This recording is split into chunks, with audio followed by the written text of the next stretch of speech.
Baik saudara, hari ini kita akan melanjutkan pembahasan kita dari Matius pasal yang pertama dan kita akan membahas fase yang pertama yaitu fase konstruksi. Jadi ini adalah dari Matius pasal yang pertama ayat kedua sampai ayat 6a. Baik, yang akan kita lakukan pertama-tama pada hari ini adalah memikirkan mengapa Matius memilih untuk memulai silsilahnya dengan Abraham. Ya, sedangkan Lukas di Lukas pasal 3 akan menelusuri lebih jauh silsilah tersebut sampai ke Set dan sampai ke Adam. Nah, mengapa Matius memulai silsilahnya dengan Abraham? Salah satu alasan yang paling jelas adalah karena Matius menulis Injilnya untuk mayoritas orang Yahudi. Dan bagi orang Yahudi, bapa daripada iman mereka adalah Abraham, Ishak, dan Yakub. Maka Allah orang Israel sering disebut sebagai Allah Abraham, Ishak, dan Yakub. Ya, nah ini adalah salah satu alasan yang memang paling jelas. Jadi identitas orang Israel dan identitas orang Yahudi dimulai dari panggilan Allah kepada Abraham, janji Allah kepada Abraham. Nah, nanti kita juga melihat di dalam kitab Kejadian terutama bagaimana janji-janji Tuhan kepada Abraham adalah janji yang nantinya akan dituntaskan secara fisik dan secara simbolis di dalam era Daud dan dinasti Daud, terutama sampai ke awal daripada pemerintahan Salomo. Nah, memang setelah itu kemudian di bawah anak-anak daripada Salomo, kerajaan ini akan pecah kembali. Tetapi sampai ke dinasti Daud yang masih murni dan terutama di bawah anaknya Salomo, itu kita melihat ada satu penggenapan yang sangat jelas mengenai janji Tuhan kepada Abraham yang tentunya akan dilanjutkan di dalam sejarah keselamatan. Tetapi setidak-tidaknya secara simbolis kita melihat adanya satu konstruksi yang sangat jelas dan juga penggenapan sampai dengan era daripada Daud. Nah, saya tidak akan membahas slide yang di pampang ini secara penuh tentunya karena ini akan memakan waktu yang akan sangat lama. Tetapi saya hanya akan mengatakan dua hal. Satu adalah saya akan mengambil beberapa komponen daripada slide ini untuk kita lihat secara lebih mendalam setelah ini. Ya, tetapi untuk di slide ini saja, yang saya ingin kita lihat bersama-sama adalah bagaimana terutama 2 Petrus 3 ayat 6 membagi dunia sebelum dan sesudah Nuh. Jadi dunia sebelum Nuh dan terutama sebelum air bah oleh Petrus disebut bumi yang terdahulu, the world that then existed. Jadi dengan demikian bumi yang setelah air bah disebut oleh Petrus sebagai apa? Bumi yang saat ini atau bumi yang sekarang gitu ya. Nah, sehingga ada pembagian yang jelas antara ciptaan Tuhan dan bumi sebelum daripada air bah dan sesudah daripada air bah. Maka setelah air bah kita tahu bahwa Abraham adalah keturunan daripada salah satu anak Nuh yaitu Sem. Ya, nah ini yang kita akan melihat secara sejarah. Nah, tetapi kita harus melihat terlebih dahulu apa yang Tuhan sebenarnya janjikan kepada Abraham dan sewaktu pertama-tama Tuhan memanggil Abraham. Ya, jadi kita buka sekarang ke kitab Kejadian pasal yang ke-12 dan ayat ke-1 sampai ke-3. Saya akan bacakan di dalam bahasa Indonesia, tetapi sekali lagi saya akan mencoba untuk membahas ini di dalam bahasa Inggris karena ada beberapa perkataan yang di dalam bahasa Ibraninya lebih cerminkan di dalam bahasa Inggris ya. Dalam bahasa Indonesianya bunyinya demikian. Berfirmanlah Tuhan kepada Abram, pergilah dari negerimu dan dari sanak saudaramu dan dari rumah bapamu ini ke negeri yang akan kutunjukkan kepadamu. Aku akan membuat engkau menjadi bangsa yang besar dan memberkati engkau serta membuat namamu masyhur dan engkau akan menjadi berkat. Aku akan memberkati orang-orang yang memberkati engkau dan mengutuk orang yang mengutuk engkau dan olehmu semua kaum di muka bumi akan mendapat berkat. Nah, ini adalah janji Tuhan yang sangat awal pada saat dia pertama-tama memanggil Abram untuk keluar dari Mesopotamia yang adalah nantinya modern Babel ya. Ini jadi ada geografis yang juga bersifat simbolis di sini. Jadi pergilah dari pertama-tama your country, ya, negerimu, your people, kaummu atau umatmu, dan your father's household, rumah daripada ayahmu. Jadi di sini Abram disuruh meninggalkan seluruh identitas dia. Dari yang paling besar, paling makro, sampai yang paling mikro. Negara, kaum, dan juga keluarga.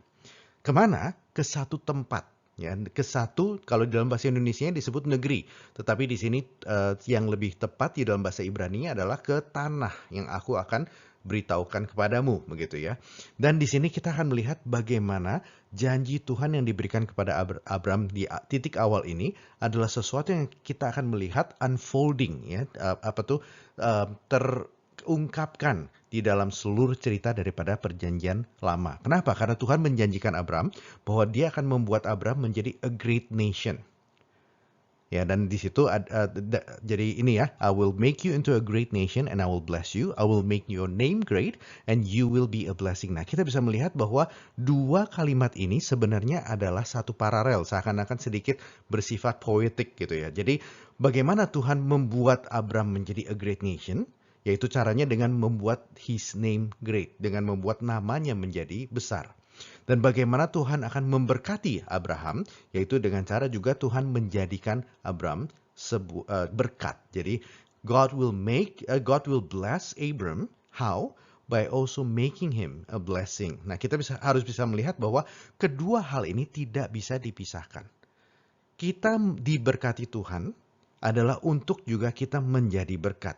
Kita diberkati Tuhan, maka konsekuensinya kita akan menjadi berkat. Mengapa? Karena berkat daripada Tuhan bersifat overflowing. Maka itu akan keluar dari hidup kita dan akan mempunyai dampak kepada orang-orang di sekitar kita juga. Sehingga dari sana pada saat Tuhan memberkati kita, kita juga akan menjadi berkat. Nah, di dua kalimat berikutnya kita juga melihat satu paralel yang lain. Tuhan mengatakan, aku akan memberkati mereka yang memberkatimu dan aku akan mengutuk mereka yang mengutukmu. Jadi di sini ada satu statement di mana Tuhan akan melanjutkan perjanjian Tuhan, ya, covenant Tuhan yang biasanya ada covenantal blessing sama covenantal curses. Tuhan akan melanjutkan ini kepada seluruh umat manusia melalui Abraham. Maka dari sana yang memberkati Abraham akan Tuhan berkati, yang mengutuk Abraham juga akan Tuhan kutuk. Jadi ada satu kelanjutan daripada covenant Abraham kepada umat di luar daripada Abraham. Dan hasilnya apa? And all the peoples of the earth will be blessed through you. Nah, di sini kita bisa melihat ya. Jadi covenant ini adalah satu statement di mana Tuhan meneruskan perjanjian dengan Abraham kepada bangsa-bangsa yang lain. Maka di sana covenant Tuhan termasuk berkat dan kutuknya itu akan diberikan kepada orang-orang yang lain melalui Abraham. Sehingga hasil daripada hal tersebut adalah semua manusia di muka bumi, semua all peoples atau bangsa-bangsa, seluruh bangsa-bangsa di muka bumi akan diberkati melalui Abraham. Nah, di sini kita bisa melihat bahwa tidak ada cara lain kita mendapatkan berkat daripada Tuhan kecuali melalui satu covenant relationship, satu perjanjian, ya, di mana di dalam perjanjian tersebut memang ada berkat dan kutuknya. Berkat apabila kita setia di dalam covenant tersebut dan kutuk apabila kita memberontak kepada Tuhan. Tetapi dari covenant inilah maka berkat dari Tuhan akan diberikan kepada umat manusia. Nah, maka di sini kita akan melihat bahwa di awal janji kepada Abraham ini, Tuhan sebenarnya sudah memberikan satu janji untuk mengekspansi berkat Abraham, bukan hanya kepada umat Israel, tetapi bahkan ke umat kafir, semua bangsa-bangsa di seluruh dunia. Dan kita akan melihat topik yang ini sangat jelas di dalam Injil Matius. Nanti kita akan melihat pada akhir daripada Injil Matius, maka perintah Tuhan Yesus adalah apa? Maka sekarang pergilah. Kemana? Ke seluruh bumi. Supaya apa? Supaya Injil daripada Tuhan, berkat daripada Tuhan dapat mencapai semua bangsa-bangsa. Ya, dan ini topik yang akan kita melihat menjadi satu topik yang konsisten dari janji Abraham, dari Abrahamic Covenant, sampai kepada Daud, sampai kepada Salomo, dan sampai kepada perjanjian baru. Ya, ini satu hal yang akan sangat jelas di dalam janji Abraham dan juga tesis daripada Injil Matius. Matius ingin memberikan kepada orang Yahudi Injil yang memberitahukan kepada orang Yahudi bahwa ingat ya, Tuhan memberikan kepadamu berkat adalah supaya kamu menjadi berkat bagi bangsa-bangsa. Jadi kalau kamu menyimpan berkat itu hanya untuk dirimu sendiri dan kamu berpikir bahwa dengan itu kamu menjaga berkat Tuhan, maka kamu sudah salah mengerti. Karena Injil atau berkat daripada Tuhan harus diekspansikan kepada bangsa-bangsa seperti mana Tuhan berjanji kepada Abraham. Nah, ini yang harus kita lihat ya. Oke, nah ini tabel sedikit dicomot-comot dari slide pertama tadi yang begitu complicated ya. Jadi hanya ada satu bagian dari slide di atas yang saya ingin kita fokuskan pada hari ini, yaitu bagaimana dari Abraham sampai Daud itu adalah satu sejarah di mana kita bisa melihat Tuhan sedang mengkonstruksikan elemen-elemen daripada kerajaan. Ya, jadi di mana kalau kita akan melihat misalnya di waktu Abraham, ya kita bisa melihat bagaimana di sana ada pemilihan daripada umat Tuhan. Jadi di sana election of God atau mungkin yang kita sebagai orang Reform kenal sebagai unconditional election. Jadi Tuhan memilih Abraham sebelum dia menunjukkan ketaatan kepadanya. Tuhan terlebih dahulu memberikan kepada dia janji. Jadi ada pertama pemilihan. Nah, ini ada umat atau ada rakyat yang terlebih dahulu diberikan di dalam satu kerajaan. Nah, setelah ada pemilihan, kemudian Abraham masuk ke Mesir, ya, kemudian dibawa keluar dari Mesir, dan kita lihat nanti di dalam kitab Keluaran, di sana Tuhan membawa umat Israel keluar daripada Mesir dan memberikan kepada mereka liberty atau kebebasan. Nah, kita harus mengerti bahwa di dalam ilmu politik, kebebasan di dalam atau sovereignty of a nation itu yang menjamin kebebasan daripada rakyatnya. Ya, jadi di dalam satu negara harus ada kebebasan rakyat dari satu opresi, dari satu penjajahan dari luar. Maka di sini di dalam kitab Keluaran kita juga bisa melihat bagaimana Tuhan kemudian memberikan kepada umatnya kebebasan. Nah, setelah itu kita akan melihat dari Keluaran all the way ya, sebenarnya dari Kejadian sampai ke Ulangan. Kelima kitab ini disebut kitab Taurat atau kitab hukum. Maka di sana Tuhan memberikan kepada Israel identitas dengan cara memberikan hukum kepada Israel sebagai cara-cara mereka hidup supaya mereka dapat hidup sebagai umat Allah yang dikatakan sebagai the royal priesthood and the holy nation. Nah, itu aspek yang ketiga. Nah, setelah itu Tuhan akan membawa Israel dimulai daripada Yosua untuk conquer the land, ya, untuk menaklukkan tanah yang Tuhan sudah berikan kepada Israel semenjak awal dijanjikan kepada Abraham. Ya, jadi di sana mulai dari Yosua sebenarnya nanti sampai ke Daud itu mereka akan terus berperang untuk memperebutkan tanah yang sudah Tuhan janjikan kepada Israel. Nah, setelah zaman Yosua kita masuk ke Hakim-Hakim, dan di dalam Hakim-Hakim kita diberikan narasi yang berulang bahwa di Israel tidak ada raja, di Israel tidak ada raja. Dan kemudian kita melihat di 1-2 Samuel di mana Tuhan memberikan kepada Israel raja. Ya, pertama raja yang salah yaitu Saul karena umat Israel yang meminta kepada Tuhan dengan cara yang salah, tetapi kemudian Tuhan memilih raja untuk Israel di dalam diri Daud. Jadi di sini ada raja atau pimpinan yang diberikan kepada umat Israel sebagai kerajaan. Nah, setelah semua itu selesai, baru pada ujung akhirnya Tuhan memperbolehkan bait Allah dibangun secara permanen di kota Yerusalem. Jadi bait Allah itu adalah satu simbol di mana Allah sekarang kemudian berdiam secara permanen di dalam kota tersebut. Ya, kalau terdahulunya Tuhan berjalan-jalan bersama-sama dengan Israel di dalam tabernacle, ya sekarang karena Israel sudah berada di dalam tanah perjanjian, dan kemudian Tuhan membiarkan Salomo untuk membangun bait Allah di sana sebagai simbol daripada persekutuan Allah dengan umatnya, sebagai simbol di mana Tuhan sekarang berdiam bersama-sama dengan Israel. Nah, jadi kalau kita melihat hal ini satu persatu, ya, jadi rakyat, kebebasan atau liberty, hukum atau identitas, teritori, dan kemudian raja atau kepemimpinan, dan kemudian persekutuan. Apa yang sedang terjadi sebenarnya di dalam sejarah dari Kejadian sampai dengan satu raja-raja di titik awal? Semua ini adalah di mana Tuhan secara perlahan-lahan membangun komponen-komponen sebuah kebangsaan, sebuah kerajaan, dan memberikan elemen-elemen tersebut kepada Israel. Nah, disinilah sebenarnya kita bisa melihat walaupun di dalam sejarah itu banyak hal yang kelam, seperti mana kemarin kita sudah lihat ya di dalam 5 nama wanita yang kita sebut bahwa ada sejarah yang kelam di dalam sesi pembangunan atau fase pembangunan ini juga. Tetapi toh kita tetap melihat bagaimana di tengah-tengah itu rencana Tuhan tetap berjalan. Sehingga demikian bukan kegagalan manusia yang akan meruntuhkan rencana Allah, tetapi rencana Allah yang akan tetap berjalan despite of, ya. Jadi walaupun ada kegagalan daripada manusia, sehingga di sana kita bisa melihat adanya predestinasi di dalam konteks yang benar, yaitu apa? Bahwa keselamatan kita tidak bergantung dengan keberhasilan kita, tetapi di dalam keberhasilan Allah, di dalam keberhasilan terutama Kristus, di dalam kesuksesan Kristus, di dalam apa ya, kesuksesan Kristus untuk mentaati seluruh aspek daripada hukum Taurat. Itu nantinya kita akan lihat di Perjanjian Baru. Tetapi message di sini atau pesan di sini yang kita bisa lihat adalah bahwa kita tidak bisa bergantung kepada keberhasilan kita untuk mencapai rencana Allah, untuk mencapai kesempurnaan yang Allah kehendaki untuk kita. Untuk itu kita tetap harus bersandar kepada Tuhan.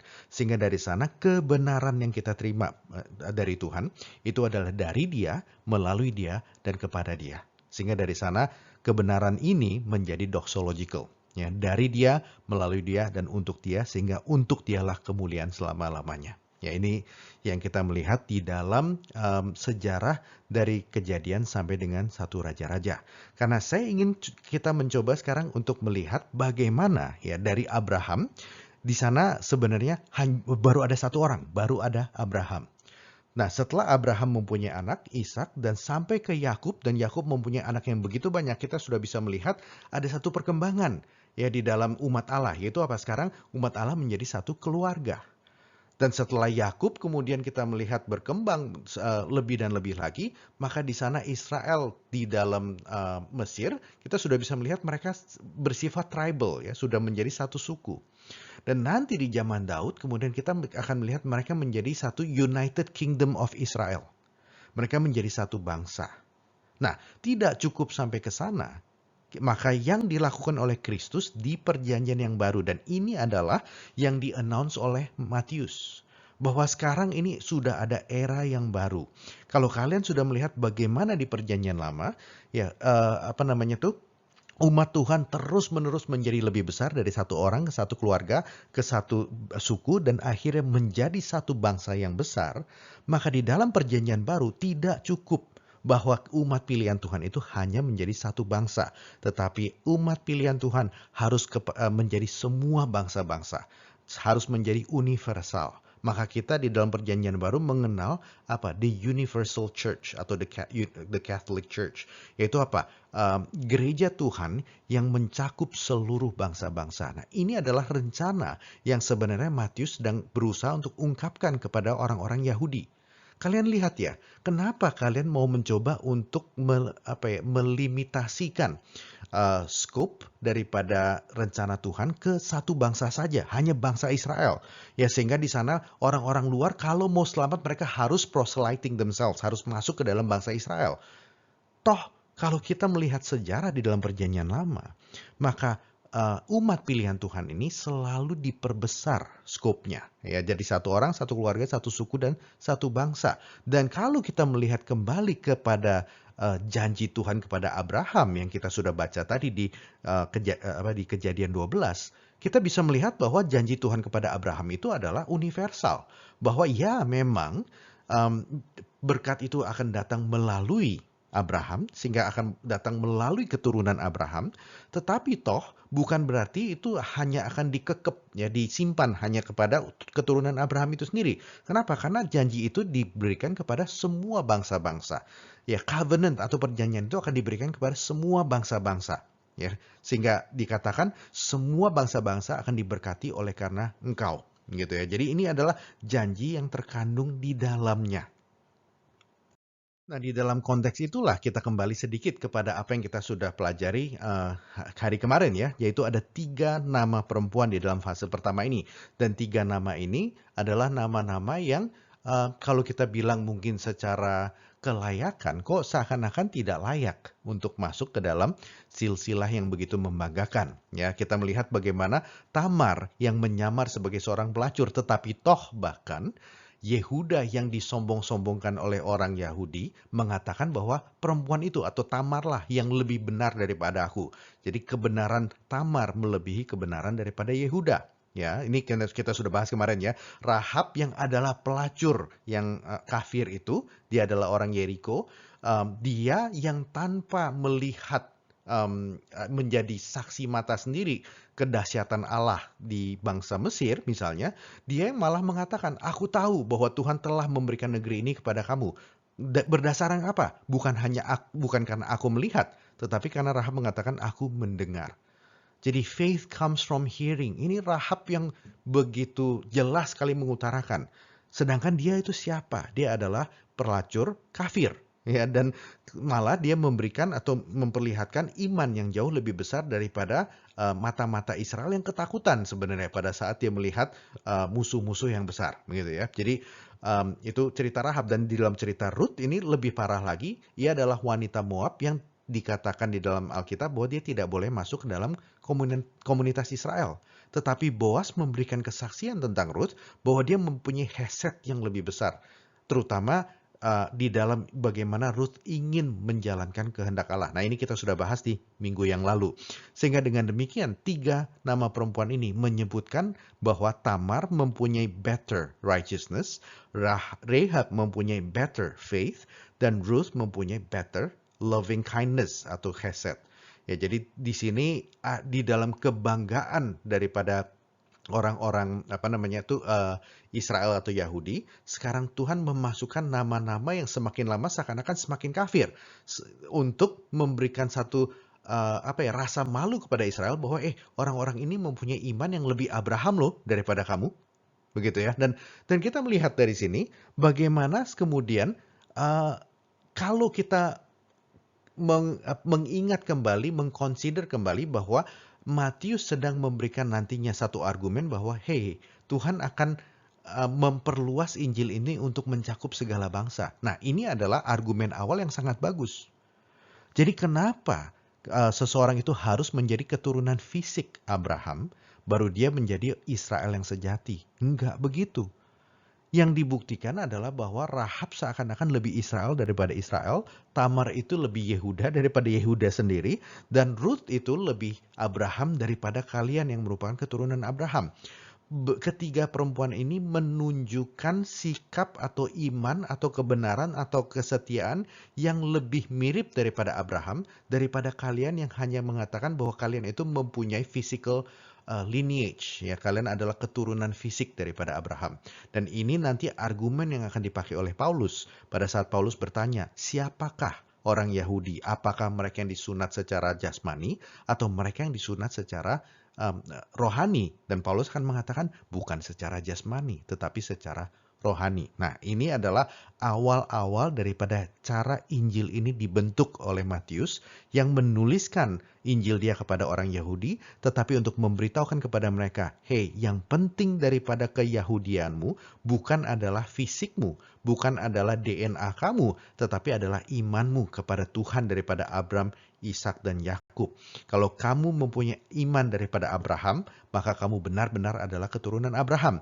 Tetapi kalau kamu tidak melakukan apa yang Abraham lakukan, nah ini yang Tuhan Yesus pernah katakan kepada orang-orang Farisi, maka kemungkinan besar kamu bukan keturunan Abraham. Malah kemungkinan besar kamu adalah keturunan keturunan ular itu. Maka Tuhan akan memanggil ular beludak misalnya. Nah, di sini kalian harus bisa melihat bagaimana panggilan-panggilan ini sebenarnya mengacu kepada cerita yang ada di kitab Kejadian. Ya, nah ini di dalam fase pertama ini. Ya.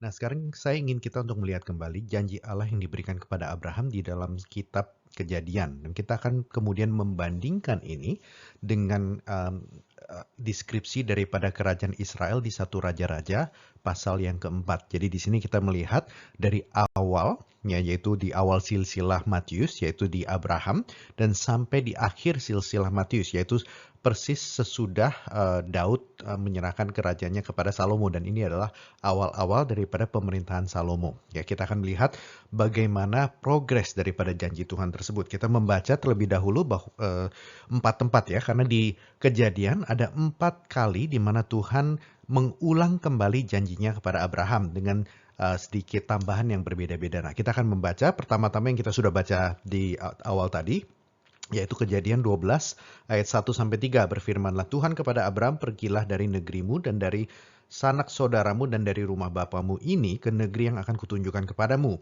Aku akan membuat engkau menjadi bangsa yang besar dan memberkati engkau serta membuat namamu masyhur, dan engkau akan menjadi berkat. Aku akan memberkati orang-orang yang memberkati engkau dan mengutuk orang-orang yang mengutuk engkau, dan olehmu semua kaum di muka bumi akan mendapat berkat. Nah, itu adalah awal dari janji Tuhan kepada Abraham atau Abram sebelum itu ya. Nah, kita akan membaca kedua di pasal yang ke-15. Nah, di sini Tuhan mengulang kembali janjinya kepada Abraham. Dan dia mengatakan di sini dari ayat 18 sampai ke ayat yang 21. Pada hari itulah Tuhan mengadakan perjanjian dengan Abram, serta berfirman, kepada keturunanmu lah kuberikan negeri ini, mulai dari sungai Mesir sampai ke sungai yang besar itu, sungai Efrat, yakni tanah orang Keni, orang Kenas, orang Kadmon, orang Het, orang Feris, orang Refaim, orang Amori, orang Kanaan, dan Girgasi, dan orang Yebus itu. Nah, itu di pasal yang ke-15. Nah, kita membaca lagi di pasal yang ke-17 ayat 4 sampai ke yang 8. Daripadaku inilah perjanjianku dengan engkau. Engkau akan menjadi bapa sejumlah besar bangsa. Karena itu namamu bukan lagi Abram, melainkan Abraham. Karena engkau telah kutetapkan menjadi bapa sejumlah besar bangsa. Aku akan membuat engkau beranak cucu sangat banyak.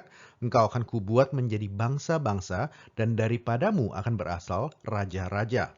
Aku akan mengadakan perjanjian antara aku dengan engkau serta keturunanmu turun-temurun menjadi perjanjian yang kekal, supaya aku menjadi Allahmu dan Allah keturunanmu.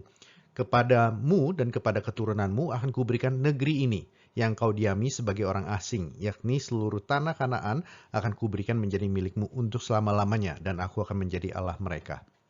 Nah, ini adalah janji Tuhan di Kejadian 15 dan Kejadian 17, terutama akan dua hal. Pertama yaitu bahwa keturunan Abraham akan menjadi kerajaan, dan kedua bahwa Tuhan akan memberikan kepada mereka tanah Kanaan, tanah perjanjian. Nah, kemudian kalau kita pergi ke 1 Raja-Raja pasal keempat, terutama di ayat yang 24 dan 25, kita akan melihat bahwa seluruh tanah yang Tuhan janjikan kepada Abraham, sekarang di era awal daripada kepemerintahan Salomo, sudah berhasil untuk dikuasai oleh kerajaan Israel, ya, di 1 Raja-Raja pasal keempat ayat 24-25. Sebab ia atau Salomo berkuasa atas seluruh tanah di sebelah sini sungai Efrat, mulai dari Tifsah sampai ke Gaza, dan atas semua raja di sebelah sini sungai Efrat, ia dikaruniai damai di seluruh negerinya. Sehingga orang Yehuda dan orang Israel diam dengan tentram masing-masing di bawah pohon anggur dan pohon aranya, dan dari Dan sampai Beersheba seumur hidup Salomo. Nah, kata yang penting yang kita perlu untuk ingat, yaitu dari Dan sampai Beersheba. Ini adalah keseluruhan tanah perjanjian yang Tuhan janjikan kepada Abraham. Ini seperti kalau kita di Indonesia berkata dari Sabang sampai Merauke. Ya, itu adalah keseluruhan daripada tanah orang Israel. Dan satu-satunya kala di mana umat Israel memiliki seluruh tanah perjanjian yang Tuhan pernah janjikan ke Abraham adalah di dalam era kepemimpinan Daud, yang dia serah terimakan kepada anaknya Salomo. Ya, maka dari itu kita melihat mengapa di fase yang pertama itu diberikan dari Abraham sampai dengan Daud. Nah, kita lanjutkan lagi ya di Kejadian 22 ayatnya yang ke-17. Jadi Kejadian 22 ayatnya yang ke-17 bunyinya adalah, maka aku akan memberkati engkau berlimpah-limpah dan membuat keturunanmu sangat banyak seperti bintang di langit dan seperti pasir di tepi laut. Dan keturunanmu itu akan menduduki kota-kota musuhnya. Nah, kita lihat kembali di 1 Raja-Raja pasal yang keempat ayat ke-20. Kita sudah melihat bahwa mereka sudah menduduki tanah daripada musuh mereka. Tetapi di sini juga dikatakan orang Yehuda dan orang Israel jumlahnya seperti pasir di tepi laut. Mereka makan dan minum serta bersukaria. Jadi kita melihat di sini bahwa jumlah daripada orang Israel sudah menjadi sangat banyak seperti pasir di tengah laut, di tepi laut begitu ya. Dan ini adalah kata yang sama, frasa yang sama seperti yang dijanjikan di Kejadian 22. Nah, kalau kita lanjutkan lagi, di pasal 17 sampai 18 di sana juga mengatakan bahwa akan mendapatkan kota-kota musuhnya. Nah, sekarang kalau kita melihat di ayat yang ke-34 dari 1 Raja-Raja pasal 4, kita melihat di sini, maka datanglah dari segala bangsa mendengarkan hikmat Salomo, dan ia menerima upeti dari semua raja-raja di bumi yang telah mendengar tentang hikmatnya itu. Nah, kita melihat di di dalam deskripsi yang terakhir ini, Salomo di sini sudah menjadi berkat bagi bangsa-bangsa di seluruh dunia ya. Tentu saja ini bukan berarti dari kutub utara sampai kutub selatan, tetapi kita melihat kata-kata yang simbolis bagaimana seluruh dunia, manusia dari seluruh bangsa-bangsa datang kepada Salomo. Untuk apa? Untuk mendengarkan hikmah Salomo, untuk mendengarkan bijaksana Salomo. Sehingga dari sana mereka mendapatkan bijaksana daripada Tuhan yang tentunya memberkati mereka. Sehingga mereka juga datang dan memberikan upeti kepada Salomo. Ya. Nah, di sini kita bisa melihat berarti 1 Raja-Raja pasal 4 sebenarnya secara sengaja ingin memberitahukan kepada kita apa? Bahwa Abraham dan keturunannya sekarang sudah menjadi berkat, dan berkat ini bukan hanya untuk orang Israel, tetapi untuk segala bangsa. Dan tanah yang sudah dijanjikan dari Dan sampai Beersheba sudah menjadi tanah daripada orang Israel. Dan Israel sekarang sudah juga ada raja, bahkan dari Daud sudah sekarang pindah ke Salomo, sehingga raja-raja sudah ada di dalam kerajaan Israel. Sehingga seluruh janji Tuhan kepada Abraham secara fisik sudah dipenuhi di dalam era Daud, begitu ya. Nah, kita melihat kembali terakhir di Kejadian pasalnya yang ke-22 di ayat yang 18, yang di sini yang kita sudah melihat bahwa sekali lagi Tuhan mengatakan apa? Oleh keturunanmu semua bangsa di bumi akan mendapat berkat karena engkau mendengarkan firman-Ku. Jadi awal daripada janji Tuhan diberikan kepada Abraham untuk segala bangsa. Dan pada akhir kali di mana Tuhan mengulang janjinya kepada Abraham, mengkonfirmasi kembali perjanjiannya dengan Abraham, dia juga mengatakan bahwa semua bangsa-bangsa akan diberkati melalui engkau. Ya, jadi di sini kita bisa melihat secara konsisten Tuhan memberikan janji kepada Abraham untuk menjadi berkat bagi segala bangsa. Nah, ini yang kita lihat di dalam fase pertama ya, daripada silsilah Tuhan Yesus di dalam Injil Matius. Nah, kita bisa melihat bagaimana ini kemudian nantinya dilanjutkan sampai ke Tuhan Yesus. Dan Tuhan Yesuslah yang akan secara benar-benar sesungguhnya dan secara tidak lagi bisa digagalkan keberhasilan yang sudah dicapai oleh Raja Daud di awalnya, tetapi yang nantinya akan dirusak kembali oleh dosa, begitu ya. Dan bukan hanya akan berhasil secara fisik, yaitu di dalam tanah perjanjian, tetapi yang lebih penting dari itu, Tuhan Yesus akan memulai justru di dalam keberhasilan secara spiritual, secara rohani, yaitu ia menebus umat-umat untuk dirinya sendiri, dan dari sana dia akan mengirim sekarang umatnya ke seluruh dunia, di mana berkat Tuhan secara real, secara nyata akan kemudian sekarang pergi ke seluruh dunia, yaitu melalui mandat Injil. Oke, kita akan menutup dengan membaca Matius pasal yang ke-28 ayat 18 sampai ke 20. Nih, ini memang bukan untuk ayat yang biasa dipakai untuk Natal, tetapi saya ingin membawa kita untuk melihat bagaimana ini adalah akhir daripada Injil Matius. Kalau tadi Matius pertama itu adalah permulaan, ini adalah akhirnya, dan kita akan melihat bagaimana Matius mengakhiri Injilnya dengan mengatakan bahwa ini loh yang Tuhan Yesus akan perintahkan kepada umat-umatnya, kepada murid-muridnya. Ya, jadi Matius 28 ayat 18 sampai 20, kepadaku telah diberikan segala kuasa di surga dan di bumi. Karena itu, pergilah. Jadikanlah semua bangsa muridku dan baptislah mereka dalam nama Bapa dan Anak dan Roh Kudus, dan ajarlah mereka melakukan segala sesuatu yang telah kuajarkan kepadamu. Dan ketahuilah aku menyertai kamu senantiasa sampai kepada akhir zaman. Nah, bisakah kita melihat bagaimana di Matius 28 ayat 18 sampai 20 ini justru Matius mengakhiri Injilnya dengan satu panggilan lagi. Ya, kalau seandainya di awal Allah memanggil Abraham untuk pergi daripada bangsanya, jadi your country, your people and your father's household. Maka di sini sekarang Tuhan Yesus akan mengatakan pergilah. Kemana? Ke semua bangsa. Ya, kalau tadi tinggalkanlah bangsa itu dan kemudian sekarang masuklah ke dalam tanah perjanjian. Aku akan memanggil kamu untuk menuju ke satu tanah dan tanah itu akan menjadi tanah perjanjian. Nah, sekarang karena kita sudah berada di dalam tanah perjanjian Allah, yaitu di dalam gereja yang universal, maka sekarang Tuhan mengatakan apa? Pergilah, jadikanlah semua bangsa muridku. Nah, di sini kita juga bisa melihat bagaimana ini adalah penggenapan dari panggilan Abraham. Kenapa? Karena panggilan Abraham adalah apa? Dia akan menjadi berkat untuk siapa? Untuk semua bangsa. Dan sekarang di sini Tuhan Yesus sedang melakukan panggilan yang sama. Jadikanlah semua bangsa muridku. Dan baptiskanlah mereka di dalam nama Bapa, Allah, Bapa, Anak, dan Roh Kudus, dan ajarlah mereka melakukan segala sesuatu yang telah kuajarkan kepadamu. Jadi pengajaran kepada murid-murid ini adalah cara Tuhan juga untuk memberikan berkat kepada mereka, supaya hidup kita akan semakin serupa dengan Kristus. Dan dengan demikian, maka kepenuhan daripada berkat Allah akan tiba kepada umatnya. Nah, saya akan mengakhiri di sini karena disinilah saya ingin kita bisa melihat bagaimana Matius memulai dan mengakhiri Injilnya dengan satu visi ini, yaitu berkat daripada Abraham yang Tuhan sudah janjikan kepada umat Israel dan umat Yahudi pada awalnya, sekarang digenapi oleh Tuhan Yesus. Abraham dipanggil untuk menjadi berkat bagi semua bangsa, segala bangsa, dan Tuhan Yesus sekarang melakukan itu. Tuhan Yesus menggenapi itu, dan Tuhan Yesus memberikan kepada kita tugas yang sama, yaitu apa? Pergi dan menjadikan semua bangsa diberkati melalui cara apa? Fellowship with Christ, melalui pemasukan mereka ke dalam tubuh Kristus, ke dalam bait Allah, begitu ya. Nah, jadi di sini kita bisa melihat satu kesatuan di dalam message yang Matius coba untuk sampaikan kepada umat-umat Yahudi di zamannya.